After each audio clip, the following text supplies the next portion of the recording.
आप इस इनिशिएटिव को कैसे देखते हैं? अरे बहुत अच्छी बात है।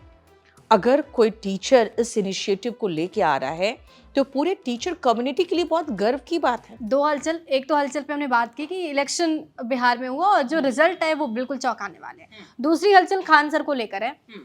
खान सर ने ये अनाउंस किया कि नए साल पे वो 5 हॉस्पिटल बनाएंगे। आप इस इनिशिएटिव को कैसे देखते हैं? अरे बहुत अच्छी बात है। अगर कोई टीचर इस इनिशिएटिव को लेके आ रहा है तो पूरे टीचर कम्युनिटी के लिए बहुत गर्व की बात है। और उन्होंने जो कहा है कि बहुत 35 रुपये में आपका एक्सरे हो जाएगा, तो आप समझ रहे हैं बिहार में गरीबी है और वहाँ पे गरीबी की वजह से कितने लोग मारे जाते हैं क्योंकि उनको अच्छा इलाज नहीं मिलता है। ये तो बहुत अच्छी खबर है। विपिन सर भी हमारे यहाँ टीचर हैं। आप पहचानती हैं विपिन सर को? जी, उनकी पढ़ाने की शैली आपको कैसी लगती है? विपिन सर इलेक्शन जब लड़ रहे थे तो हमने उनको यही कहा था कि एज ए टीचर तो मैं फुल सपोर्ट करती हूँ। और उन्होंने जब शुरुआत किया था पढ़ाने का, क्योंकि वो गाना से शुरुआत करते थे ना, तो हमें पहले शुरू में बड़ा अजीब लगा कि गाना गा के कौन टीचर पढ़ाते।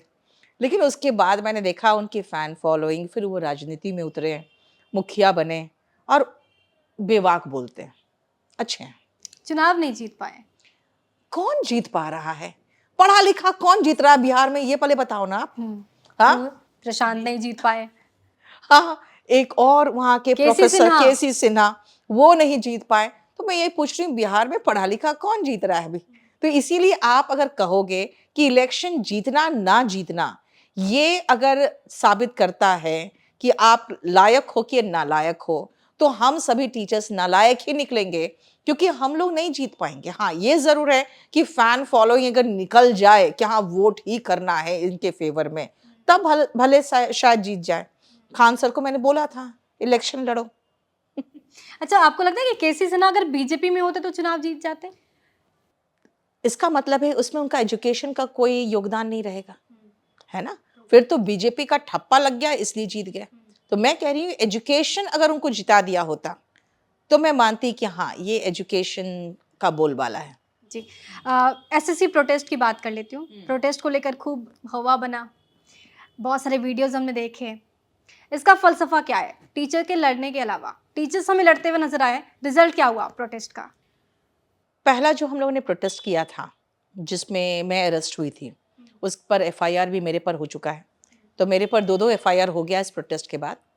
तो पहले प्रोटेस्ट के बाद हमें स्पेशली हम लोग 3-4 लोगों को परमिशन मिला और बुलाया गया वहाँ पे डीओपीटी मिनिस्टर से मिलने के लिए। और 3-4 हमें रिलीफ भी मिला। और मैं 2013 के प्रोटेस्ट में भी थी, 2017 में भी थी और 2025 में भी थी। तो मैं ज़्यादा विशेषकर खुश हुई क्योंकि मुझे महसूस हुआ कि आज तक हम लोग कोई रिलीफ लेके तो कभी आए नहीं थे, ना 2013 में, ना 2017 में। 2025 में ये 4-5 रिलीफ वो भी सीधा डीओपीटी मिनिस्टर सामने बैठ के कर रहे हैं और वो डिसाइड कर रहे हैं और प्रॉब्लम सॉर्ट आउट कर रहे हैं।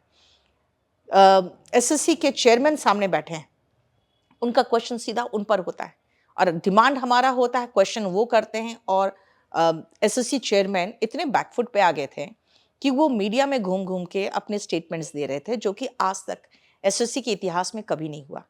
तो ये हम विक्ट्री मान रहे थे। लेकिन फिर बहुत सारी ऐसी चीज़ें हो गई, राजनीति हो गई, उसको लॉलीपॉप साबित कर दिया गया, लॉलीपॉप साबित कर दिया गया, चाय की चुस्की में बेच के आगे ये साबित कर दिया गया। फिर दूसरा प्रोटेस्ट छात्रों को बुलाया गया। दूसरे प्रोटेस्ट में मैं बताती हूँ ये हालत है कि करीबन 40 छात्रों पर एफआईआर है। सेकेंड में भी मेरा एफआईआर हो गया है और मेरा भी नाम है।